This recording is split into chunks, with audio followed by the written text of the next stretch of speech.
ദൈവനാമം മഹത്വപ്പെടട്ടെ. വീണ്ടും വരുന്നവനായ യേശുക്രിസ്തുവിൻ്റെ ധന്യനാമത്തിലുള്ള സ്നേഹവന്ദനം അറിയിക്കുകയാണ്. നാം ഈ കഴിഞ്ഞ എപ്പിസോഡുകളിൽ ചിന്തിച്ചുകൊണ്ടിരുന്നത് രക്ഷയെക്കുറിച്ചാണ്. കഴിഞ്ഞ 2 എപ്പിസോഡുകളിൽ നാം ആത്മാവിൻ്റെ രക്ഷയെക്കുറിച്ചും ദേഹിയുടെ രക്ഷയെക്കുറിച്ചും ചിന്തിച്ചു കഴിഞ്ഞു. ഇനി നമുക്ക് ചിന്തിക്കേണ്ടത് ദേഹരക്ഷയെക്കുറിച്ചാണ്. ദേഹത്തിൻ്റെ രക്ഷ. ഈ രക്ഷ കൂടി പഠിച്ചാലേ രക്ഷയെക്കുറിച്ചുള്ള സമ്പൂർണ്ണ പഠനമാകും. അപ്പോൾ ആത്മരക്ഷ പ്രാപിക്കുമ്പോൾ നാം നീതീകരണം പ്രാപിക്കും, ദേഹീരക്ഷ പ്രാപിക്കുമ്പോൾ വിശുദ്ധീകരണം പ്രാപിക്കും. അതുപോലെ ദേഹത്തിൻ്റെ രക്ഷ അത് തേജസ്കരണത്തിന് വേണ്ടിയിട്ടുള്ളതാണ്. ഇതൊക്കെ നാം പഠിച്ചിട്ടുള്ളതും കേട്ടിട്ടുള്ളതുമാണ്. എന്നാൽ ഈ ദേഹത്തിൻ്റെ രക്ഷ എപ്പോൾ സംഭവിക്കുന്നു എന്നുള്ളതാണ് നമുക്കറിയേണ്ടത്. 1 തെസ്സലോനിക്കർ 4:16 ഇപ്രകാരം നാം വായിക്കുന്നു: കർത്താവിൻ്റെ മധ്യാകാശ വരവിൽ കാഹളം ധ്വനിക്കുമ്പോൾ ക്രിസ്തുവിൽ മരിച്ചവരെല്ലാം ഉയർത്തെഴുന്നേൽക്കുകയും ജീവിച്ചിരിക്കുന്ന നാം രൂപാന്തരം പ്രാപിക്കുകയും ചെയ്യും എന്ന് വളരെ വ്യക്തമായി ആ ഭാഗത്ത് നമ്മൾ പഠിപ്പിക്കുന്നുണ്ട്. അപ്പോൾ നമ്മുടെ ദേഹത്തിൻ്റെ രക്ഷ പ്രാപിക്കുക എന്ന് പറഞ്ഞാൽ അത് കർത്താവിൻ്റെ മധ്യാകാശ വരവിലാണ് സാധിക്കുന്നത്. ക്രിസ്തുവിൽ മരിച്ചവർ, അതായത് യേശുക്രിസ്തുവിനെ രക്ഷിതാവും കർത്താവുമായി അംഗീകരിച്ച് മരിച്ചു പോയിട്ടുള്ള വിശുദ്ധന്മാർ ഉയർത്തെഴുന്നേൽക്കും. ജീവിച്ചിരിക്കുന്ന നാം രൂപാന്തരപ്പെടും. ഈ രണ്ടും ഒരു സമയത്ത് നടക്കുന്നതാണ്. അങ്ങനെ നമ്മുടെ ദേഹം രക്ഷിക്കപ്പെട്ടിട്ട് നാം കർത്താവിനെ എതിരേൽക്കാൻ മേഘങ്ങളിൽ എടുക്കപ്പെടും എന്നാണ് ബൈബിൾ നമ്മെ പഠിപ്പിക്കുന്നത്.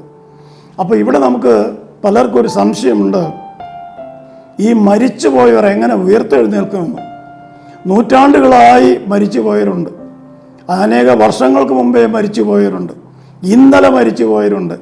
ഈ മരിച്ചു പോയവരുടെ ദേഹം നമുക്കറിയാം, അത് അഴുകി മണ്ണിലോട് ചേർന്ന് പോയി. ചിലരുടെ ദേഹം ചെതല് തിന്നു, ചിലത് മണ്ണിൽ ലയിച്ചു പോയി. അങ്ങനെ പല രീതിയിൽ നമ്മുടെ ഈ ശരീരം പല രീതിയിലേക്ക് മാറ്റപ്പെട്ടു പോയിട്ടുണ്ട്. മണ്ണിൽ കുഴിച്ചിടുന്നവരുടെ ദേഹം അത് ചെതല് തിന്നുകയോ മണ്ണിൽ ലയിച്ചു തീരുകയോ ചെയ്യാം. സമുദ്രത്തിൽ നഷ്ടപ്പെട്ടു പോയ ദേഹം മത്സ്യം ഭക്ഷിക്കുകയോ അല്ലെങ്കിൽ സ്രാവ് വെട്ടിപ്പിഴുകയോ ഒക്കെ ചെയ്ത് അങ്ങനെ നഷ്ടപ്പെടാം. എന്നാൽ 1-ാം നൂറ്റാണ്ടിലൊക്കെ ആയിരക്കണക്കിന് 10,000-കണക്കിന് വിശ്വാസികളെ തീക്കിരയാക്കിയിട്ടുണ്ട്. അങ്ങനെ കത്തിച്ചു കളഞ്ഞ ആ ശരീരങ്ങൾ ഇതൊക്കെ എങ്ങനെ ഉയർത്തെഴുന്നേൽക്കും എന്ന് നാം ചിന്തിക്കുമ്പോൾ നമുക്കത് ബുദ്ധിമുട്ടുണ്ട് മനസ്സിലാക്കാൻ. എന്നാൽ ഒരു കാര്യം മനസ്സിലാക്കുക, ശാസ്ത്രം നമ്മോട് പറയുന്നുണ്ട്, matter can never be destroyed. ശാസ്ത്രം പറയുന്നതാണ്, matter can never be destroyed. വസ്തുവിനെ ഒരു കാരണവശാലും ഒരിക്കലും നശിപ്പിക്കാൻ നമുക്ക് പാടില്ല, പറ്റില്ല. എന്ന് പറഞ്ഞാൽ ഒരു വസ്തുവിനെ ഇല്ലാതാക്കാൻ നമുക്ക് പറ്റില്ല എന്ന് ശാസ്ത്രം നമ്മെ പഠിപ്പിക്കുന്നു. നമുക്കറിയാം, ഒരു ഉദാഹരണം എടുക്കാം, വെള്ളം. ഈ വെള്ളത്തിനെ നമുക്ക് ഒരിക്കലും നശിപ്പിച്ച് ഇല്ലാതാക്കാൻ പറ്റില്ല. വെള്ളത്തെ ചൂടാക്കിയാൽ അത് നീരാവിയായി മാറും, വെള്ളത്തെ തണുപ്പിച്ചാൽ അത് ഐസായിട്ട് മാറും. അങ്ങനെ രൂപം മാറും എന്നുള്ളതല്ലാതെ വെള്ളത്തെ പൂർണ്ണമായും ഇല്ലാതാക്കാൻ നമ്മെക്കൊണ്ട് സാധ്യമല്ല. ഇതാ ശാസ്ത്രം നമ്മോട് പറയുന്നത്. ഈ ഐസ് വീണ്ടും ഉരുകിക്കഴിഞ്ഞാൽ വെള്ളമായി മാറും, നീരാവിയെ തണുപ്പിച്ചാൽ അതും വെള്ളമായി മാറും. ഇതിൽ നിന്നും നാം മനസ്സിലാക്കുക, ഒരു വസ്തു ഒരിക്കലും പൂർണ്ണമായി ഇല്ലാതാകുന്നില്ല. അതിന് പല രൂപഭേദങ്ങൾ, രൂപമാറ്റങ്ങൾ സംഭവിക്കാം. ഇതുപോലെ തന്നെ മണ്ണിൽ കുഴിച്ചിടുന്ന ഒരു വ്യക്തി, നൂറ്റാണ്ടുകൾക്ക് മുമ്പേ കുഴിച്ചിട്ട വ്യക്തി, ആ വ്യക്തിയുടെ ശരീരം അഴുകി അത് മണ്ണിൽ ലയിച്ചു ചേർന്നിട്ടുണ്ടെങ്കിൽ അത് ഏതെങ്കിലും വൃക്ഷങ്ങൾ അടുത്തുണ്ടെങ്കിൽ ആ വൃക്ഷം അത് വലിച്ചെടുക്കും വളമായിട്ട്. ആ വൃക്ഷം അത് വലിച്ചെടുക്കുമ്പോൾ നമ്മുടെ ശരീരത്തിൻ്റെ ഒരു ഭാഗം ആ വൃക്ഷത്തിൽ വരുന്നു. ആ വൃക്ഷത്തിൽ ഫലമുണ്ടാകുമ്പോൾ നമ്മുടെ ശരീരത്തിൻ്റെ ഒരു ഭാഗം ആ ഫലത്തിലും വരുന്നു. ആ ഫലം ആരെങ്കിലും ഭക്ഷിച്ചാൽ നമ്മുടെ ശരീരത്തിൻ്റെ ഒരു ഭാഗം ആ ഭക്ഷിക്കുന്നവരിലും വരുന്നു. ഇങ്ങനെ രൂപം മാറി മാറിപ്പോവുക. ഇനി ചിതല് തിന്നുന്നു എന്ന് വിചാരിക്കുക, ആ ചിതലിനെ നമ്മുടെ കോഴി തിന്നാൽ നമ്മുടെ ശരീരത്തിൻ്റെ ഭാഗം ആ കോഴിയിൽ വരും. ആ കോഴിയെ ഭക്ഷിക്കുമ്പോൾ അത് ഭക്ഷിക്കുന്നവരിലും ആ ഭാഗം വരും. ഇതുപോലെ തന്നെ കത്തിച്ച് കളയുന്ന ശരീരം, കത്തിച്ച് കളഞ്ഞ് ചാരമാക്കുമ്പോൾ നമ്മുടെ ശരീരത്തിൻ്റെ ആ ഭാഗം ആ ചാരത്തിലുണ്ട്. ആ ചാരം വളമായി വൃക്ഷങ്ങൾ വലിച്ചെടുക്കുന്നു. അപ്പോൾ വൃക്ഷത്തിൽ ആ ഭാഗം വരുന്നു. ഇങ്ങനെ രൂപാന്തരപ്പെട്ടുകൊണ്ടിരിക്കുക, രൂപം മാറിക്കൊണ്ടിരിക്കുക. ഒരിക്കലും നമ്മുടെ ശരീരം ഇല്ലാതാകുന്നില്ല, പൂർണ്ണമായി നശിച്ചു പോകുന്നില്ല. എന്നാൽ കർത്താവിൻ്റെ മധ്യാകാശ വരവെങ്കിൽ ഒരു കാഹളം ധ്വനിക്കും. ആ കാഹളത്തിൻ്റെ ശബ്ദം കേൾക്കുമ്പോൾ ഈ ശരീരഭാഗങ്ങൾ എവിടെയായിരുന്നാലും അതെല്ലാം വന്ന് ഒന്നിച്ച് ചേർന്ന് നമ്മുടേതായ ശരീരമായി മാറും. നമ്മുടെ തന്നെ ശരീരമായി അത് മാറും. ഏത് ഭൂമിയുടെ ഏത് കോണിലായിരുന്നാലും ശരി, അതെല്ലാം ചേർന്ന് ഒരുമിച്ച് വന്ന് നമ്മുടെ ശരീരമായി മാറി. അങ്ങനെ മാറുമ്പോൾ നമുക്ക് ജീവൻ നിൽക്കും.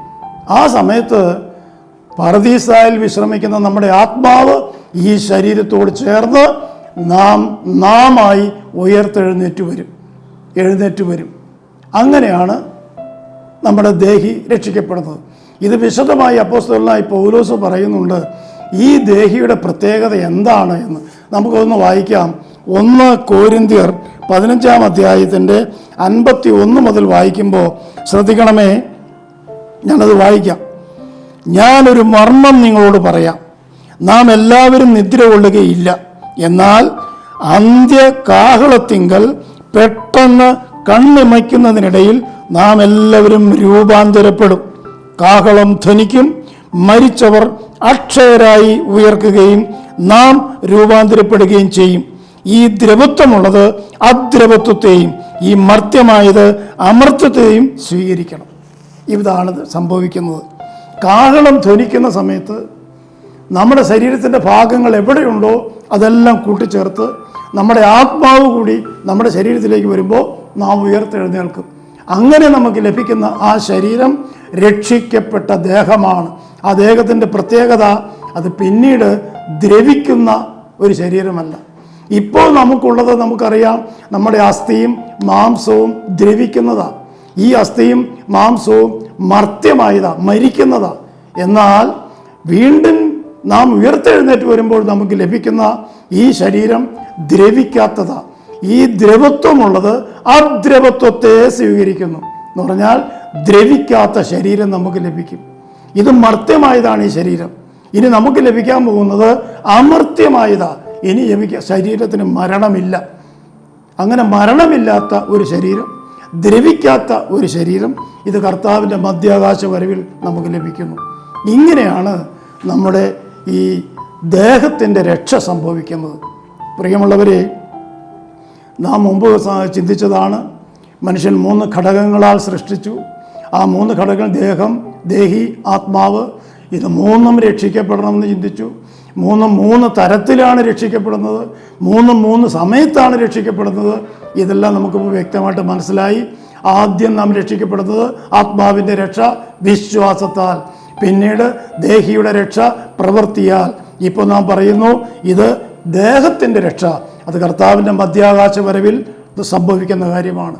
ഈ മരണമുള്ള ശരീരം, ഈ ദ്രവിക്കുന്ന ശരീരം രക്ഷിക്കപ്പെടുമ്പോൾ മരണമില്ലാത്ത ഒരു ശരീരം, ദ്രവിക്കാത്ത ഒരു ശരീരം നമുക്ക് ലഭിക്കുന്നു. ആ ശരീരത്തോടു കൂടിയാണ് നാം കർത്താവിനെ എതിരേൽക്കാൻ മധ്യാകാശത്തേക്ക് എടുക്കപ്പെടുന്നത്. ഇപ്പോൾ രക്ഷ എന്ന വിഷയം ഇവിടെ പൂർണ്ണമാവുകയാണ്. നിങ്ങൾക്ക് മനസ്സിലായി എന്ന് ഞാൻ ചിന്തിക്കുന്നു. സംശയമുള്ളവർക്ക് എൻ്റെ നമ്പറിൽ വിളിച്ച് ചോദിക്കാം. കൂടുതൽ വിവരങ്ങൾ അറിയണമെങ്കിൽ താഴെ എൻ്റെ ഫോൺ നമ്പർ കൊടുത്തിട്ടുണ്ടാകും. അത് വിളിച്ച് ചോദിക്കുക. കർത്താവിൻ്റെ നാമം മഹത്വപ്പെടട്ടെ. ദൈവത്തിന് സ്തോത്രം.